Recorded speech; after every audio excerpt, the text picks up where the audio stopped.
సమస్య 109. దేవుడెక్కడున్నాడు? దేవుడున్నాడా? ఉంటే కంటికి కనపడడేం?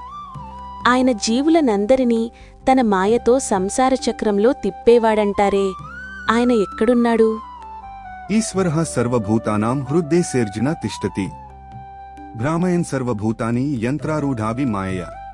దేవుడు లేకపోతే నీవెక్కడున్నావు? ఈ లోకాలన్నీ ఎక్కడున్నాయి? ఆయన శక్తులు మహిమలు అనంతాలు. ఆయన సర్వవ్యాపి. జీవులందరి హృదయాకాశంలో అంతరాత్మగా ఆయన ప్రకాశిస్తున్నాడు. నీ తోలుకళ్ళు ఆయన్ను చూడలేవు. అవి అజ్ఞానావృతమైనవి. నీ ముందు నీవు పెట్టిన వస్తువునే అవి సరిగ్గా చూడలేవు. ఇంక భగవంతుడెలా వాటికి కనపడతాడు? అతడు వివేకంగల చక్షువులకే కనపడతాడు. అతడు అంతర్యామిగా జీవులమైన మన అందరి హృదయాల్లో ఉండి తన మాయా ప్రభావంలో బొమ్మలను పిల్లలను యంత్రాన్నెక్కించి మనం గిరగిరా తిప్పినట్లు ఈ సంసార చక్రం మీదకెక్కించి భ్రమపెట్టి మనల్ని తిప్పుతున్నాడు. కాబట్టి నీలోనున్న ప్రపంచాన్ని విమర్శించుకో.